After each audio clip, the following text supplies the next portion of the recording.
Ya el hermano Antonio ha leído el pasaje que vamos a estar estudiando el día de hoy, 2 Corintios, capítulo 12, versículos 7 al 10. Si gustan tenerlo ahí en sus Biblias, es por los versículos que estaremos nosotros estudiando. Y para aquellos que les gusta anotar el título, he titulado el sermón del día de hoy, La suficiencia de la gracia de Dios. Vamos a observar cómo es mostrada la suficiencia de la gracia de Dios en este pasaje. Pero antes de poder hablar de cualquier otra cosa, quiero hacerles una pregunta. ¿Alguno de ustedes alguna vez ha visto cómo trabajan los alfareros?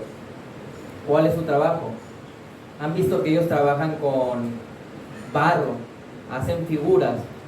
Bueno, en la Biblia se muestran en algunas ocasiones ciertas analogías. Y algunos hermanos incluso en otros estudios los han utilizado. El día de hoy quiero utilizar una analogía que nos va a ayudar a entender mucho más la gracia suficiente del Señor en nuestra vida. Los alfareros trabajan con vasijas de barro. Y para hacer una vasija de barro ellos tienen un modelo. Hay un ejemplo que ellos siguen para hacer el resto de las vasijas. Vamos a decirlo de esa manera. Entonces, esto en la vida cristiana es Cristo. El modelo que nosotros tenemos es Cristo.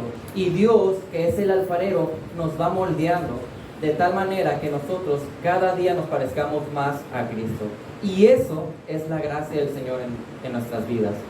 Y ahí el Señor muestra la suficiencia de su gracia. Y vamos a ver cómo en este pasaje, esta analogía es presentada de una manera en la que nosotros vamos a poder observar más la gracia del Señor en nuestras vidas.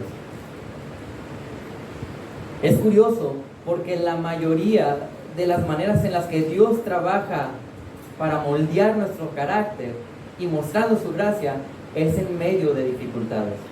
Y ahorita voy a hablar un poco más de eso. Primero quiero que observemos un poco de contexto de lo que este pasaje está hablando para que nosotros podamos entender bien qué es a lo que se refiere Pablo con lo que está diciendo ahí. Así que ahí en 2 Corintios 12 voy a iniciar leyendo desde el versículo 1. Dice, aquí es Pablo el que está hablando. El gloriarse es necesario, aunque no es provechoso. Pasaré entonces a las visiones y revelaciones del Señor. Conozco un hombre en Cristo que hace 14 años, no sé si en cuerpo, no sé si fuera el cuerpo, Dios lo sabe, el tal fue arrebatado hasta el tercer cielo. Y conozco a tal hombre, si en el cuerpo o fuera del cuerpo, no lo sé, Dios lo sabe, que fue arrebatado al paraíso. Y escuchó palabras inefables que al hombre no se le permite expresar. De tal hombre sí me gloriaré, pero en cuanto a mí mismo no me gloriaré, sino en mis debilidades. Porque si quisiera gloriarme no sería insensato, pues diría la verdad. Pero me abstengo de hacerlo para que nadie piense de mí más de lo que ve en mí u oye de mí. Y luego aquí entramos al pasaje que vamos a estudiar.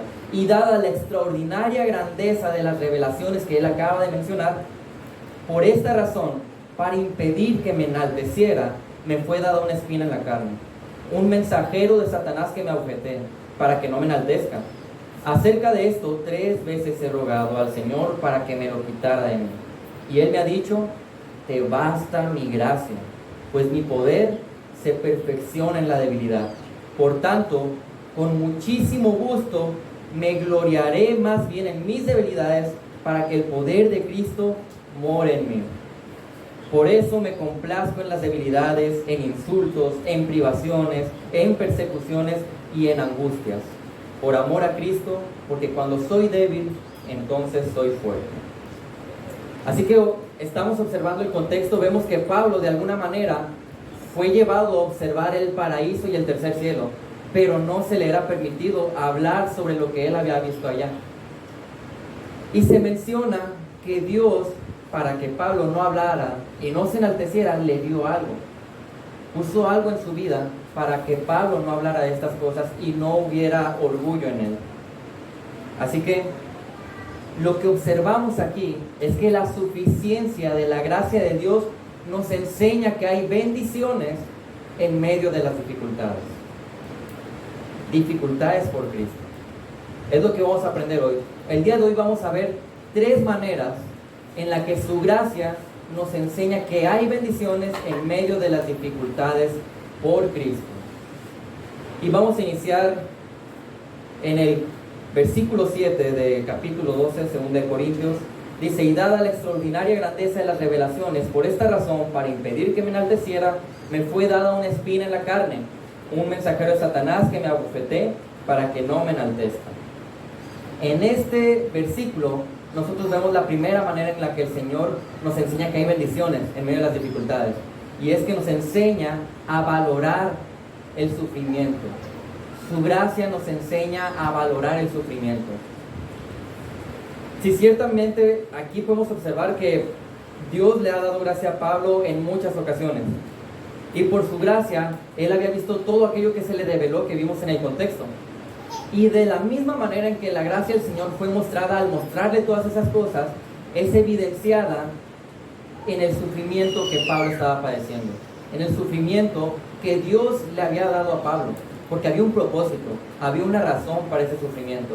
Y de la misma manera, para nosotros como creyentes, hay sufrimiento en nuestras vidas que tiene un propósito y tiene una razón, y no es algo malo. Ahorita lo vamos a observar. Vamos a poder observar que se puede valorar ese sufrimiento. Así que es por eso que nosotros vemos ahí en el versículo 7 que menciona que Pablo tiene un entendimiento de la bendición del Señor. Él tiene un entendimiento de que está valorando ese sufrimiento, porque dice Pablo que para impedir que se enalteciera, se le dio una espina en la carne. Pablo estaba entendiendo y aceptando el propósito del Señor del sufrimiento que había puesto ahí en su vida. Fíjense, a pesar de que Pablo era apóstol, un gran maestro, conocedor de la palabra, escritor de varias cartas ahí en la Biblia, había visitado el tercer cielo, pero aún así Pablo no era inmune a las tentaciones pecaminosas, y eso lo observamos aquí en el versículo. Vemos que dice que para que él no se enalteciera, para que no tuviera orgullo, se le dio este aguijón en la carne. Y esto es importante, porque Pablo, como cualquier otro creyente, como nosotros, necesita de la gracia de Dios para poder estar firme en las pruebas, y necesita de la gracia del Señor para valorar ese sufrimiento. Nosotros necesitamos de la gracia del Señor para empezar a valorar el sufrimiento en nuestras vidas, porque ese sufrimiento es la muestra de la gracia de Dios en nuestras vidas. Y ahorita vamos a hablar un poco más de lo que significa la palabra gracia, para que entendamos lo que estoy diciendo en este momento, porque puede parecer contradictorio. Incluso cualquier otra persona que no es creyente puede escuchar esto y va a decir que estamos locos. No es posible que el sufrimiento sea un regalo para nosotros, pero lo es, y ahorita lo vamos a ver. Es importante entender todo esto, porque va a requerir que nosotros ejercitemos nuestra fe para tener mayor entendimiento de cómo Dios está utilizando las situaciones en nuestra vida. Dice Pablo al inicio del versículo 7: y dada la extraordinaria grandeza de las revelaciones, reconociendo que era increíble lo que se le había revelado.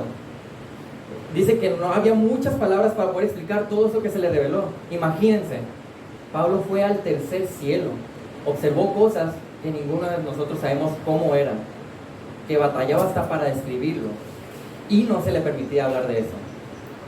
Evidentemente iba a haber una tentación por caer en cierto orgullo, porque hasta donde sabemos fue la única persona que se les mostró esto. Así que era extraordinario lo que él había visto. Pero había una tentación de caer en orgullo, y es por eso que Dios, en su misericordia y por su gracia, para mantenerlo humilde, le dio una espina en la carne, un mensajero de Satanás que lo abofeteara para que no se enalteciera. Recordando la ilustración del principio del alfarero que está trabajando con el barro para hacer una vasija de barro. En ocasiones Dios nos está moldeando a la semejanza de Cristo, como un alfarero lo hace con el barro, y eso requiere que quite ciertas cosas. A veces hay barrito de más y tiene que quitarlo, y duele, porque lo que quita puede ser tal vez el trabajo, puede ser un familiar, puede ser la salud, pero son cosas que Dios las ve necesarias para que nosotros seamos más semejantes a Cristo. En ocasiones tiene que apretar para que la vasija sea más parecida.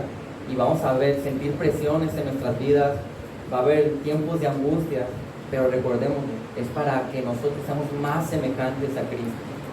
Tenemos que pasar por fuego, por situaciones difíciles, pero tenemos un propósito por el cual estamos sufriendo todo eso.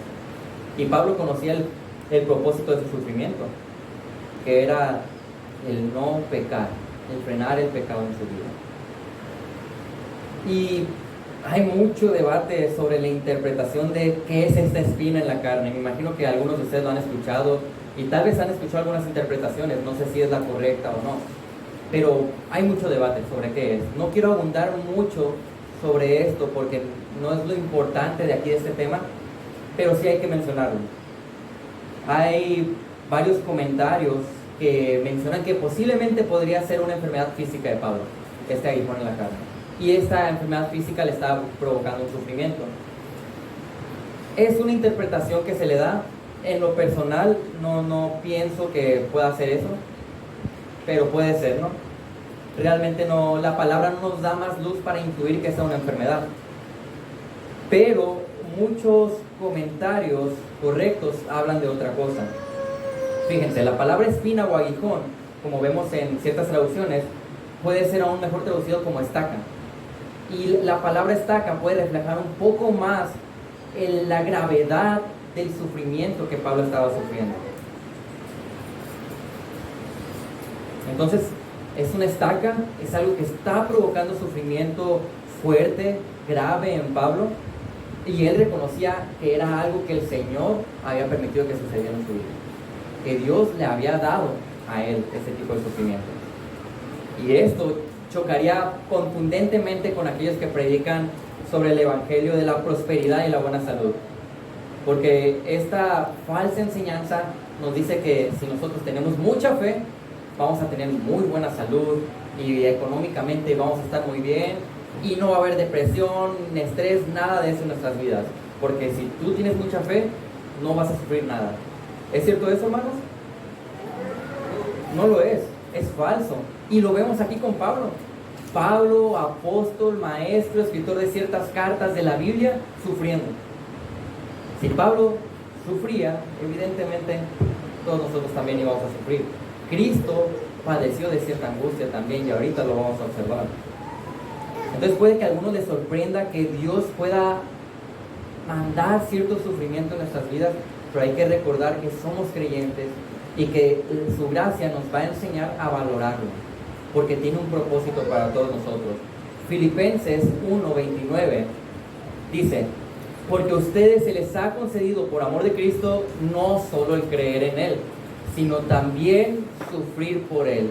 Y la palabra que está utilizando ahí es que aquí en Filipenses Pablo dice que por gracia se nos dio el conocerlo a Él, y por esa misma gracia se nos dio también el sufrir por Él. Y la palabra gracia significa un regalo inmerecido que se nos da. O sea que para nosotros es un regalo el sufrir por Cristo. Sufrir por Cristo es un regalo. ¿Por qué será esto? La razón es porque nuestro sufrimiento tiene un propósito, y es la semejanza a Cristo. Dios está trabajando con los sufrimientos en nuestra vida para enseñarnos a crecer en ciertas áreas o frenar el pecado, como en el caso de Pablo. Hay muchas maneras, pero podemos empezar a valorar el sufrimiento cuando entendemos que es un regalo de Dios y que Dios lo utiliza con un propósito positivo en nuestras vidas, espirituales. Así que por gracia es que sufrimos. A final de cuentas, respecto a esta espina en la carne de las que les estoy hablando, de acuerdo a varios teólogos y lo que estuve estudiando, lo mejor es entenderlo como un mensajero de Satanás. Aquí Pablo lo define de esa manera: una espina en la carne, un mensajero de Satanás. Ahí observenlo en versículo 7. Y era para que lo abofeteara.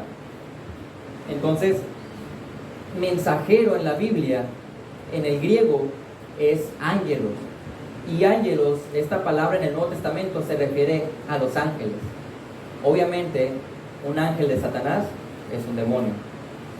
Y la palabra que utiliza aquí, abofetear, siempre se refiere a un trato duro hacia una persona.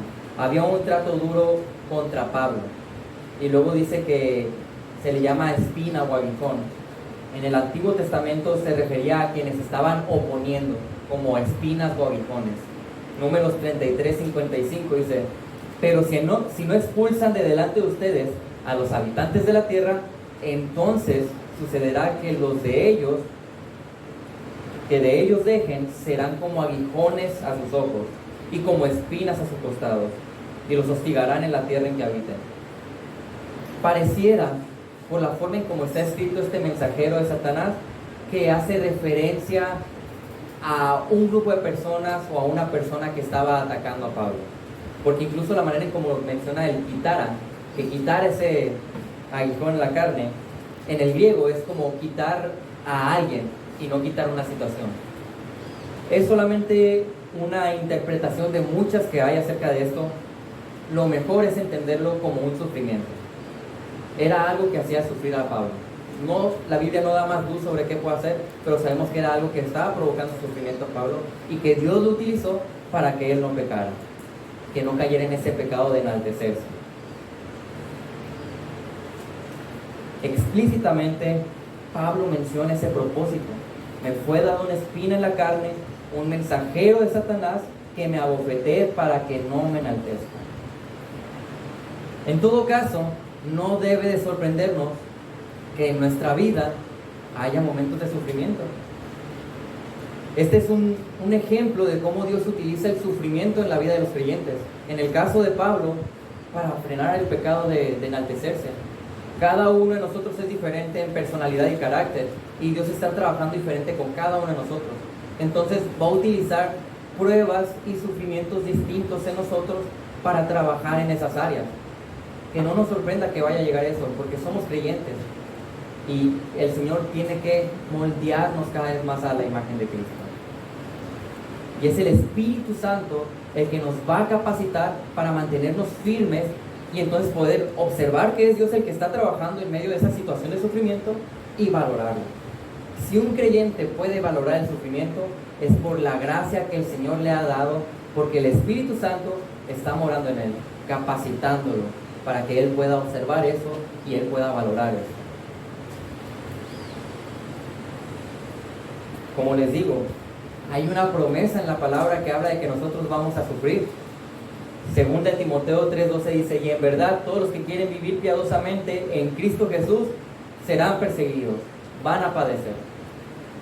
Y si nosotros como creyentes queremos vivir piadosamente, sabemos que el Señor va a traer a nosotros sufrimiento.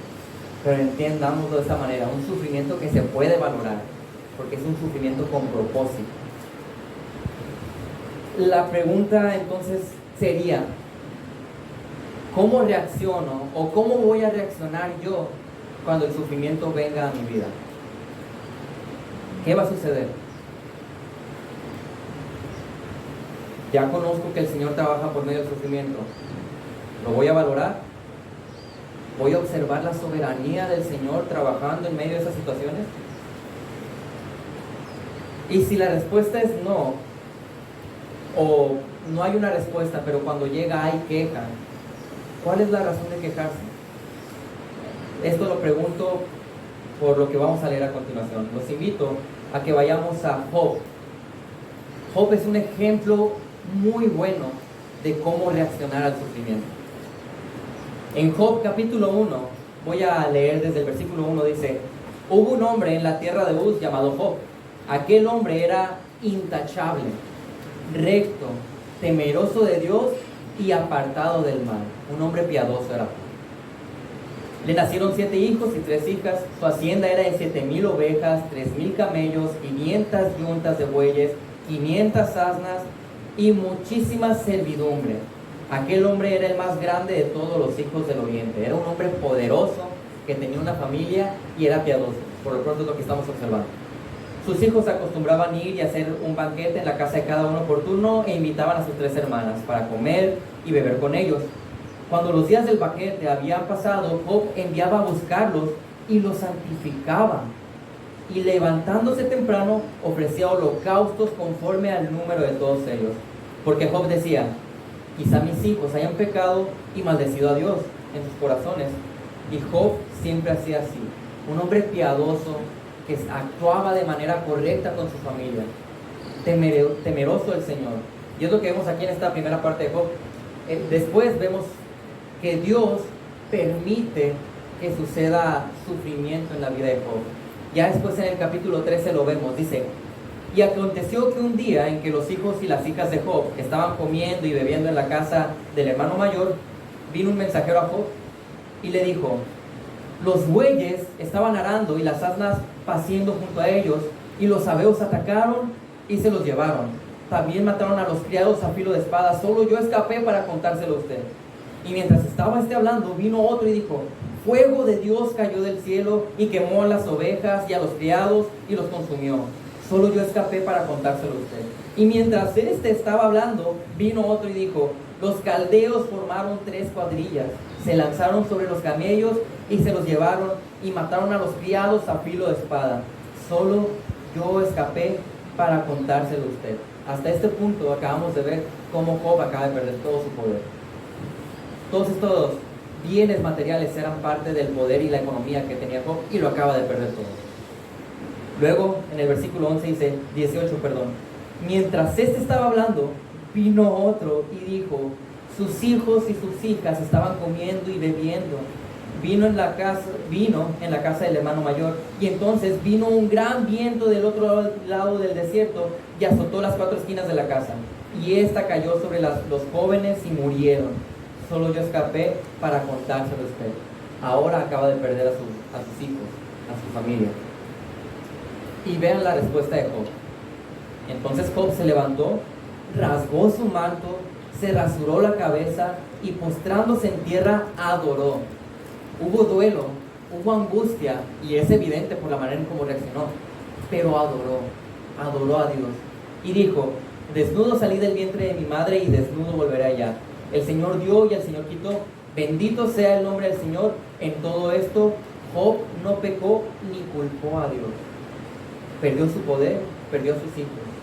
Más adelante Dios permite más sufrimiento. En el capítulo 2, a partir del versículo 7 del capítulo 2 dice: entonces Satanás salió de la presencia del Señor e hirió a Job con llagas malignas desde la planta del pie hasta la coronilla. Y Job tomó un pedazo de teja para rascarse mientras estaba sentado entre las cenizas. Ahora acaba de perder su salud. Ha perdido su economía, su poder, sus hijos y su salud. Y vean lo que sucede. Entonces la mujer de Job le dijo: ¿aún conservas tu integridad? Maldice a Dios y muérete. Eso le dice su mujer: maldice a Dios y muérete. Acaba de perderlo todo y luego su mujer le dice esto. ¿Imaginan la angustia que habría en Job en ese momento?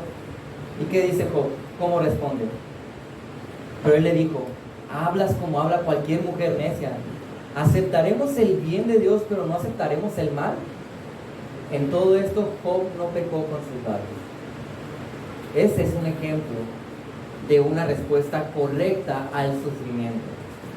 Nosotros a veces podemos perder el trabajo, batallar con la economía, batallar con ciertas áreas de salud de nuestra vida, perder familiares o perder la estrecha relación que tenemos con algunos. Pero Job perdió todo eso de un solo momento. Todo eso lo perdió Job. ¿Y cuál fue su respuesta? ¿Aceptaremos el bien de Dios y el mal no? Y en todo esto no pecó, dice ahí la palabra. Job no pecó. Es un ejemplo de cómo nosotros debemos de responder. Ahora, no significa que para el creyente haya algo malo, y esto es curioso. Job lo menciona de esa manera, pero realmente vemos en este versículo 7 de 2 Corintios con Pablo que el sufrimiento es algo bueno para nosotros, porque Dios trabaja con ello. Y viendo el ejemplo de Job, nosotros podemos aprender a, sí, angustiarnos en ocasiones, sentir la presión de las situaciones, pero adorar a Dios a pesar de eso. Y las maneras en cómo podemos adorarlo en medio de los sufrimientos, y que va a evidenciar que lo estamos valorando, es el gozo. Cómo estamos mostrando el gozo en nuestras vidas, cómo estoy reaccionando ante el sufrimiento y las pruebas. ¿Qué le digo a Dios? ¿Qué le digo a la gente? ¿Me alejo del Señor cuando hay sufrimiento? ¿Me alejo de su iglesia cuando hay sufrimiento? ¿Me alejo de su palabra? ¿O es algo que observo y que puedo valorar porque sé que el Señor está trabajando con ello? Cada uno personalmente puede contestar esto e identificar áreas para poder trabajar con ello, para poder glorificar a Dios, que es lo principal de todo esto. Por eso el Señor está haciéndonos a imagen de Cristo, para que cumplamos nuestro propósito, que es glorificar a Dios. Finalmente, el propósito de todo esto debe llevarnos a nuestra mayor necesidad, que es Cristo, sin el cual no va a haber consuelo, no va a haber fortaleza, no va a haber firmeza para afrontar las pruebas. Y es justamente esta necesidad de Cristo la que se nos es mostrada en los siguientes versículos. En el versículo 8 y la primera parte del versículo 9. Dice: acerca de esto 3 veces he rogado al Señor para que lo quitara de mí. Y Él me ha dicho: te basta mi gracia, pues mi poder se perfecciona en la debilidad. Hasta ahora hemos visto que su gracia nos enseña a valorar los sufrimientos. Ahora observamos que su gracia nos enseña a reconocer la necesidad de su poder. Su gracia nos enseña a reconocer la necesidad de su poder. Reconocer nuestra necesidad de Dios y de su poder nos va a llevar a pensar correctamente acerca de Dios. Segunda de Corintios, capítulo 1, versículo 3 al 4 dice: bendito sea el Dios y Padre de nuestro Señor Jesucristo, Padre de misericordias y Dios de toda consolación, el cual nos consuela todas nuestras tribulaciones. El Señor es nuestro consolador. Él es el que nos puede consolar en medio de momentos de sufrimiento y dificultades. Así que su gracia nos va a enseñar a reconocer la necesidad que nosotros tenemos del poder del Señor. Y ahorita vamos a observar cuál es ese poder del que estamos hablando, porque no es algo místico. Ahora, observando la necesidad que Pablo tenía de Dios, si se fijan, al menos lo que nos dice el texto y lo que vemos en sus cartas, él no buscó una solución que fuera rápida a su problema, que involucrara sabiduría humana. No buscó la psicología, brujos, terapia, medicina, que en la mayoría de las veces cuando estamos en situaciones de sufrimiento, esta medicina son placebos, la mayoría de las veces. ¿Qué son placebos? Son productos que no van a crear ninguna reacción química y solamente psicológicamente nos hacen pensar que nos hacen bien, prácticamente. Entonces, vemos que no intentó expulsar a ningún tipo de demonio, no reprendió a Satanás por esa situación que pasaba, porque hoy en día en círculos aún evangélicos hay personas que promueven este tipo de cosas y no es lo correcto. Nosotros no debemos de acudir a un psicólogo. Nosotros tenemos a Cristo, la palabra del Señor y consejeros bíblicos. Nosotros no debemos de buscar que un té o la medicina sea la solución para calmar el estrés, los nervios, la ansiedad o la depresión. Tenemos la palabra, tenemos a Cristo, tenemos a la iglesia para ese tipo de situaciones. Entonces, ¿qué hizo Pablo? Ante esta dificultad en la que estaba, ¿qué es lo que hizo Pablo? Él imitó a Cristo. ¿Por qué imitó a Cristo? Vayamos a Mateo capítulo 26 y observemos qué es lo que hizo Cristo en tiempos de angustia y de necesidad. Mateo 26, a partir del versículo 36 dice: entonces Jesús llegó con ellos a un lugar que se llama Getsemaní y dijo a sus discípulos: siéntense aquí mientras yo voy allá y oro. Y tomando con él a Pedro y a los 2 hijos de Zebedeo, o sea, Juan y Andrés, comenzó a entristecerse y angustiarse Jesús. Entonces les dijo: mi alma está muy afligida hasta el punto de la muerte. ¿Alguno de ustedes alguna vez ha utilizado esta frase? Mi alma está muy afligida hasta el punto de la muerte. Yo no sé cómo se puede sentir eso, pero está evidenciando que Jesús tenía una angustia muy grande y muy fuerte, a tal punto que le hizo decir estas palabras. Y les dijo: quédense aquí y velen junto a mí. Y adelantándose un poco, cayó sobre su rostro, orando y diciendo, escuchen la oración de Jesús: Padre mío, si es posible que pase de mí esta copa, pero no sea como yo quiero, sino como tú quieras. Jesús estaba angustiado y obviamente A nadie nos gusta estar angustiados y queremos que se quite esa sensación de nosotros. Pero lo primordial no es que quite esa situación, sino que se haga su voluntad. Eso es lo importante. No tanto que me quite la enfermedad, que me vuelva a restablecer mi economía, que restablezca la relación con mis familiares. No, lo importante es que se haga su voluntad. Eso es lo importante. Una vez que se haga su voluntad, vamos a observar el plan perfecto que Él tenía. Y tal vez no en esta vida, pero cuando estemos con Él y volvemos para atrás, vamos a decir: wow, tus planes son perfectos, tu soberanía era perfecta. No cambiaría nada a la historia de toda mi vida al llegar hasta este punto, a pesar de que había sufrimientos y dificultades, porque el Señor es perfecto y sus planes son perfectos. Y Jesús lo sabía, por eso está mencionando esto. Entonces, después de esta oración, vino Jesús a los discípulos y los halló durmiendo, y dijo a Pedro: con que no pudieron velar una hora junto a mí, velen y oren para que no entren en tentación. El espíritu está dispuesto, pero la carne es débil. Apartándose de nuevo, oró por segunda vez diciendo: Padre mío, si esta copa no puede pasar sin que yo la beba, hágase tu voluntad. Y otra vez vuelve con los discípulos, y Jesús nuevamente los ve que están durmiendo, porque los ojos de ellos ya estaban cargados de sueño, dice. En el versículo 44 dice: y dejándolos de nuevo, ya están dormidos, los dejó, se fue y oró por tercera vez, diciendo las mismas palabras. Esa manera en como Jesús actuó cuando estaba angustiado es la manera en como vemos que Pablo estaba actuando. Dice Pablo: acerca de esto 3 veces he rogado al Señor para que lo quitara de mí. No acudió a un psicólogo, no buscó medicinas, no buscó reprender a Satanás o a algún demonio.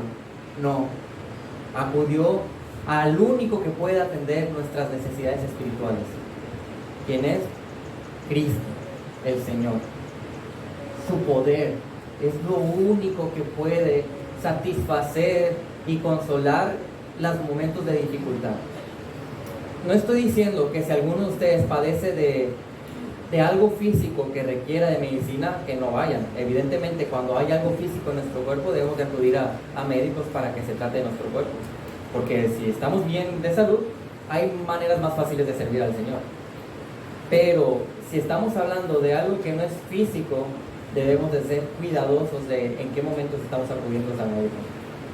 Bueno, aquí en el versículo 8 dice que rogó 3 veces Pablo. Y la palabra rogado nos está indicando el dolor de Pablo, la urgencia. No es lo mismo pedir que rogar. Bueno, yo le pido al Señor que nazca bien esta Catalina, la verdad, le pido mucho eso. Pero no me he puesto a rogarle al Señor. Pablo estaba rogando por esta situación. Era algo intenso lo que estaba pasando en su vida. Dice que 3 veces le rogó al Señor con la petición de que le quitara esa situación. Y luego observamos la respuesta del Señor a esa petición, que va a ser la respuesta general a nosotros en medio de las dificultades. Le dice el Señor: te basta mi gracia. ¿Qué es eso? ¿Qué es te basta mi gracia? Le está diciendo: mi gracia es suficiente para que tú puedas estar firme en medio de la prueba. Mi gracia es suficiente para que tú lo soportes, lo que estás viviendo. Y luego le dice: pues mi poder se perfecciona en la debilidad. Ya conocemos la definición de gracias que aquí está utilizando, que es básicamente este favor, este regalo inmerecido que nosotros tenemos. Y es esa gracia la que nos da la salvación. Es esa gracia la que nos ayuda en la santificación. Y es esa misma gracia la que nos va a acompañar hasta la glorificación. No es que yo necesite más gracia del Señor, no. La gracia del Señor es completa, es suficiente. Su gracia es eterna, no necesito más gracia. Él ya me dio la gracia suficiente. Ahora, ¿qué estoy haciendo yo con esa gracia del Señor? ¿Estoy dejando que su poder se perfeccione en medio de mi debilidad? ¿Qué es eso? Bueno, sabemos que el Espíritu Santo está morando en nosotros, que es el que nos va a capacitar. Y es con la ayuda del Espíritu Santo que nos mantenemos firmes en la prueba. Pero si yo no quiero reconocer que necesito de Dios y que soy débil, que yo no puedo con las situaciones espirituales solo. No va a suceder eso. Esa es la debilidad, el reconocimiento sincero de nuestra incapacidad de pasar las pruebas, de nuestra incapacidad de poder glorificar a Dios por nuestras fuerzas. Es imposible.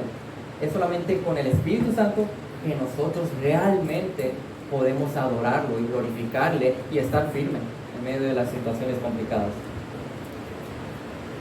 Aquí vemos un ejemplo para cada uno de nosotros de qué hacer cuando nos encontramos en tiempos de dificultad. Primero, acudir al Señor. Pablo oró, ora. Estás en una situación difícil, ora al Señor. Y recuerda, la gracia del Señor es suficiente. Él ha respondido, te basta mi gracia, su gracia es suficiente. Podríamos decir, el escape a esa situación complicada es su gracia. Una vez que nosotros reconozcamos que la gracia del Señor es suficiente, va a haber mucho más paz y consuelo en medio de la situación. Puede que la angustia continúe. Imaginemos que yo pierda a mi hija. Va a ser algo muy angustiante para mí, muy triste. Pero yo sé que solamente por la gracia del Señor voy a poder mantenerme firme en medio de la prueba. E incluso gozarme. No de que mi hija haya muerto, pero sí gozarme de que Dios puede utilizar cada situación en mi vida para trabajar espiritualmente conmigo o con mi esposa o con mis hermanos. Dios lo utiliza todo en el creyente. Y es una verdad bíblica. Es una verdad que debemos de plantar en nuestros corazones, porque si nosotros constantemente tenemos eso en nuestras cabezas, cuando venga la prueba va a ser mucho más sencillo afrontarlo. No digo que la prueba vaya a ser fácil. A veces Dios da un tiempo de prueba y la quita, pero en ocasiones, como en el caso de Pablo, te basta mi gracia. Mi gracia te va a mantener firme. Confía en mí, depende en mí, dice el Señor, y yo te voy a perfeccionar. Vas a crecer. Tal vez la prueba nunca termine hasta que yo muera y esté en gloria con el Señor, pero algo es seguro: su gracia es suficiente. Y es esa su gracia que nos va a enseñar a reconocer esa necesidad que tenemos nosotros de su poder.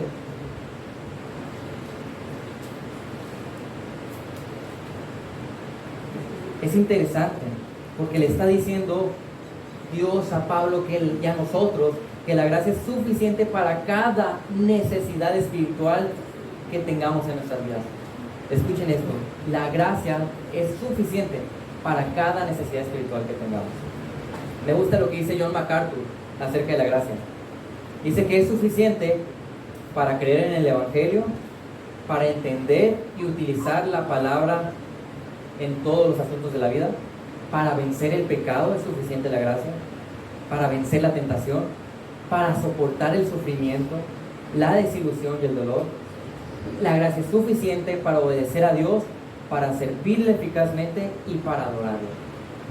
Todas las maneras en que la gracia está actuando en nuestras vidas. Claro, su gracia nos va a enseñar a reconocer la necesidad que tenemos nosotros de su poder.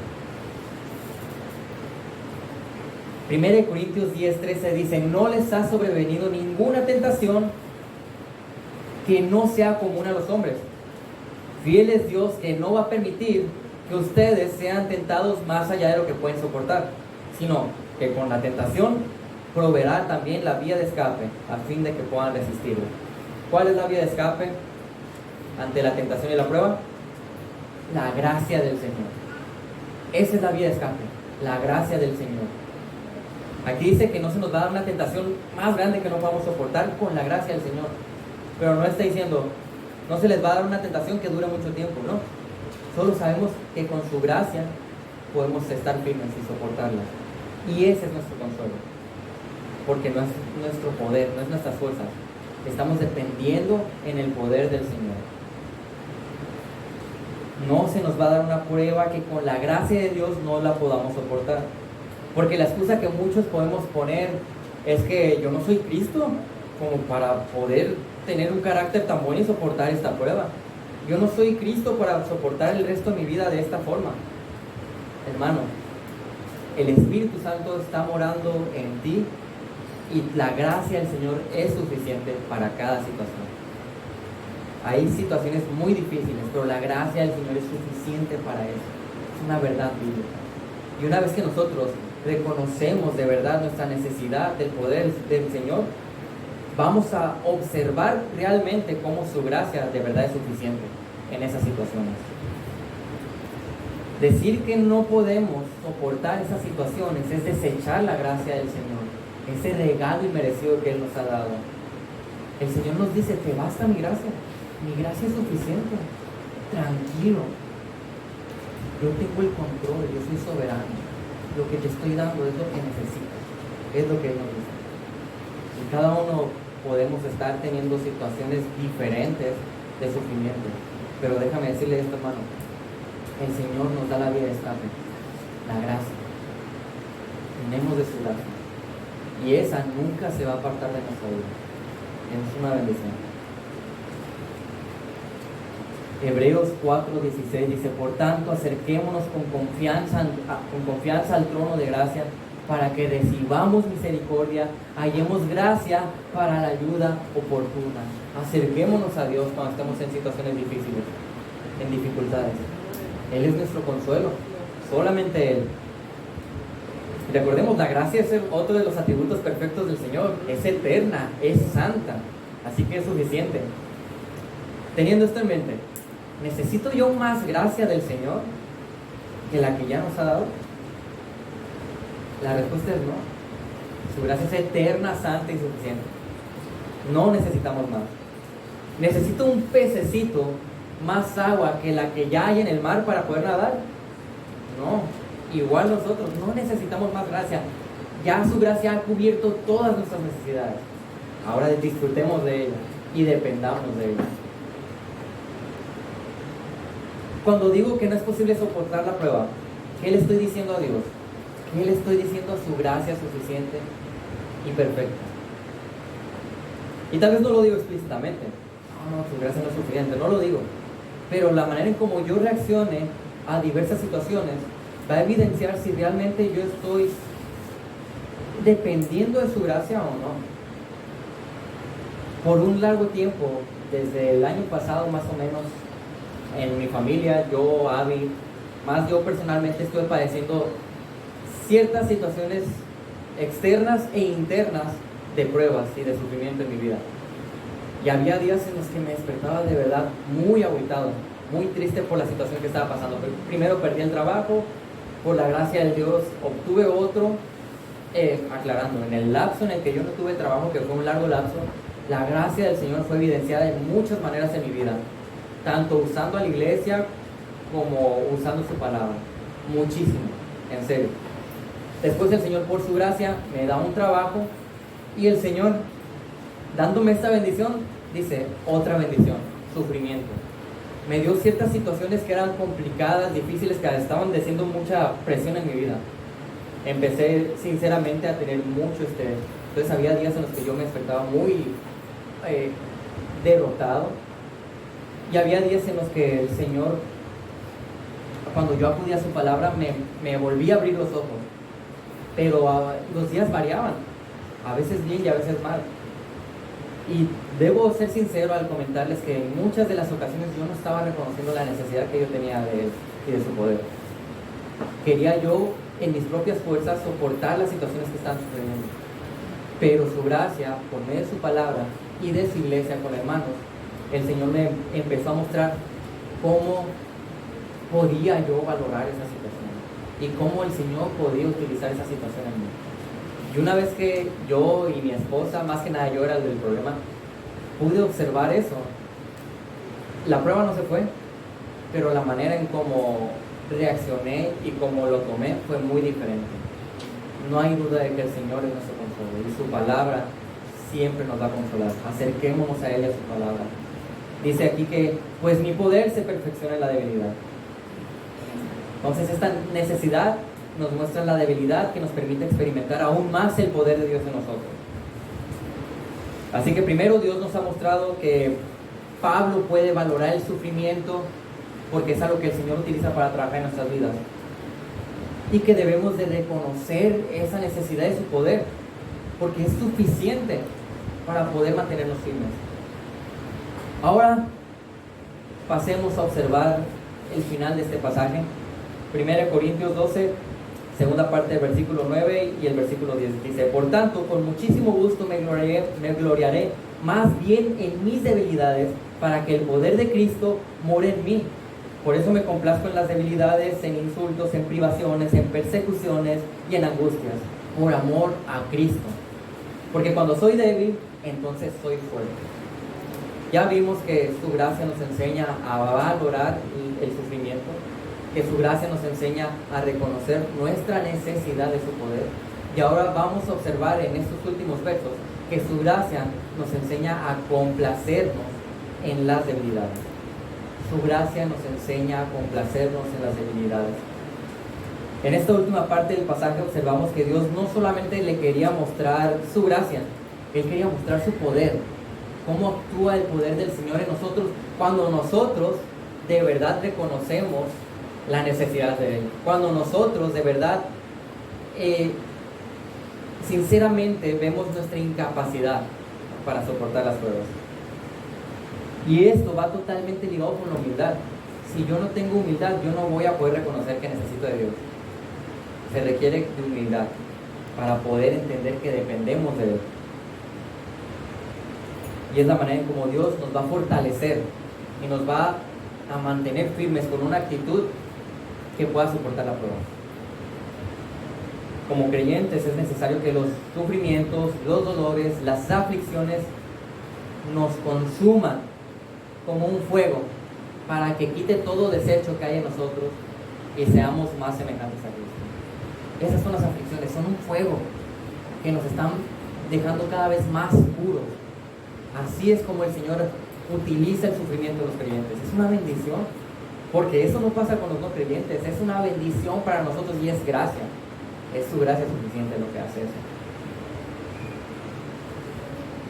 Y una vez que nosotros identificamos que Dios está utilizando todas estas angustias para hacernos más puros, es que nosotros vamos a poder complacernos en esas debilidades que nosotros tenemos, en nuestra incapacidad, porque decimos, ¿sabes qué? No está en mí. Yo no voy a controlar qué tanto va a durar esta prueba, hasta dónde termina, si no es Dios. Dios es quien lo controla. Y ahí está la complacencia, en saber que Él es el que tiene el control. Si Él ya me dio lo necesario, que es la gracia, ahora dependo de Él, porque Él tiene el control de todo. Él es el que permite todo. Y Él es el que va a decidir hasta cuándo termina, y si termina. ¿Y por qué puedo complacerme en la dependencia de su control? Porque es Dios. Él es perfecto, Él es santo, Él es soberano, y nadie puede hacer mejor las cosas que Él. Ni mis mejores ideas y pensamientos pueden acercarse ni tantito a los planes perfectos y santos del Señor. Así que, y a pesar de las circunstancias que padecía Pablo, al rogarle a Dios no cambiaron. Pero aún así él podía decir, por la gracia de Dios, por tanto, con muchísimo gusto me gloriaré, me jacto, me enorgullezco, me complazco, me animo en las debilidades. ¿Cuáles son las debilidades? Ese reconocimiento sincero de que somos incapaces. Soy incapaz para poder soportar esta prueba. Entonces él se complace en esa debilidad de yo no puedo, solamente puedo depender de Dios. Y dice, ¿cuál es el propósito? Para que el poder de Cristo more en mí. Una vez que dejamos que el Señor sea el que haga las cosas, vamos a poder ver más los frutos de depender de Él. Y esos frutos traen consigo crecimiento espiritual. Entonces estamos viendo el poder de Dios actuando en nuestras vidas. Pablo sabía de lo que estaba hablando. Sabemos que en su primera carta a los Corintios él les había mencionado que Dios utiliza lo débil del mundo. Y también en 1 Corintios 2:3 dice, estuve entre ustedes con debilidad y con temor y con mucho temblor. Pablo dependía totalmente del Señor. Él sabía, Dios es perfecto, no hay... ¿Cómo voy a empezar a depender de mis fuerzas si el Señor es el soberano Rey quien controla las cosas y que me ha dado lo suficiente para pasar por las situaciones? Dependía, Pablo dependía del Señor. Y no es que nosotros estemos amando el dolor, el sufrimiento, las aflicciones. más bien que lo estamos aceptando como un medio que Dios utiliza para trabajar en nosotros, crecernos, madurarnos. Y ahí dice Pablo, con mucho deleite, con cierta emoción, se complace en las debilidades, en insultos, en privaciones, en persecuciones, en angustias, por amor a Cristo. Nosotros nos vamos a complacer en nuestras debilidades, pero por el amor que tenemos a Cristo. Si yo no me estoy complaciendo en depender del Señor, es porque realmente tal vez no estoy demostrando el correcto amor que le debo al Señor, a Cristo. Complacerse en aquellas circunstancias que muestran debilidad en uno. Ahora, este reconocimiento no es algo como que banal, no es algo como superficial, no es de que yo tengo baja autoestima, como dice la psicología. No. Esto es un reconocimiento con entendimiento de lo que dice su palabra.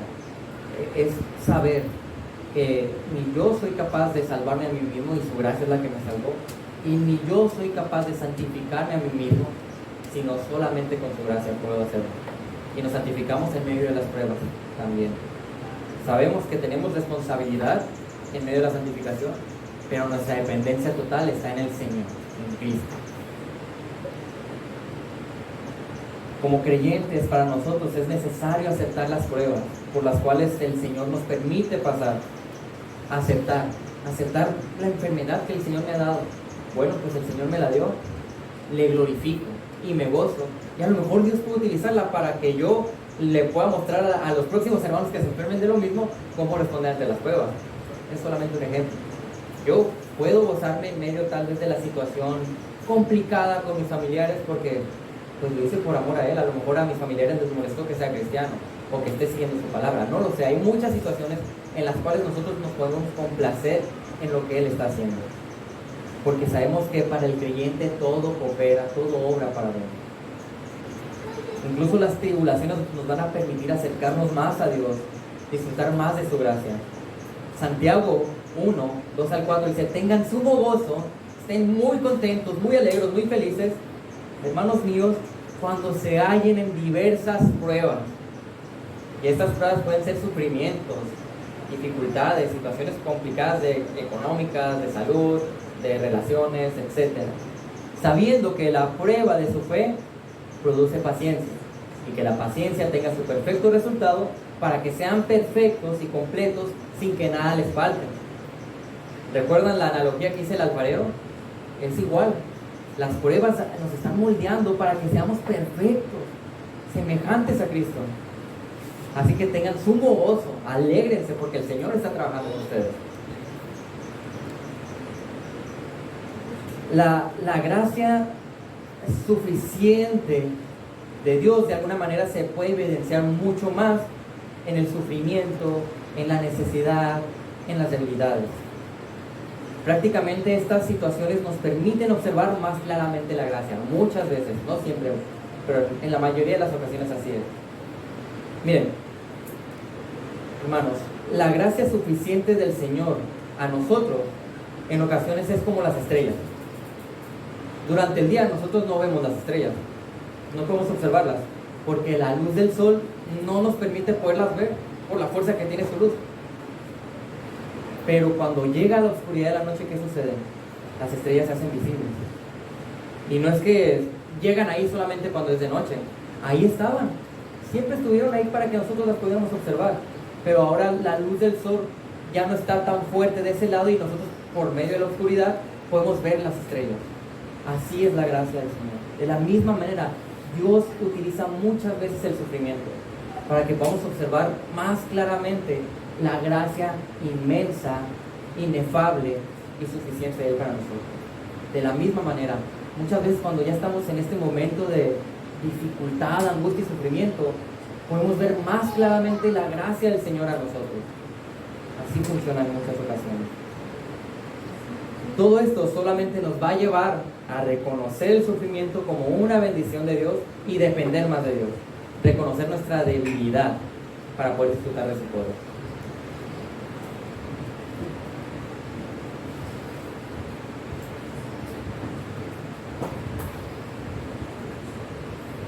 reconocer correctamente nuestra dependencia del Señor.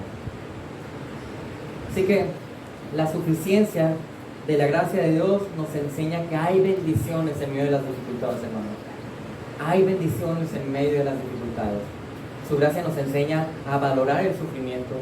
Su gracia nos enseña la necesidad que tenemos de su poder. Y su gracia nos enseña a complacernos en las debilidades. Todo obra para bien, para nosotros como creyentes. Romanos 8:28. Y sabemos que para los que aman a Dios, todas las cosas cooperan para bien. Esto es, para los que son llamados conforme a su propósito. Todo obra para bien. Piensa, hermano, cualquier situación, Dios lo está usando para orar para bien. Miren, tal vez en algunas ocasiones son pruebas que el Señor nos está dando para crecer. Tal vez en algunas ocasiones puede ser disciplina del Señor por nuestra rebelión para enderezarnos en nuestra vida, pero sigue siendo una bendición porque nos está trayendo al camino esa disciplina.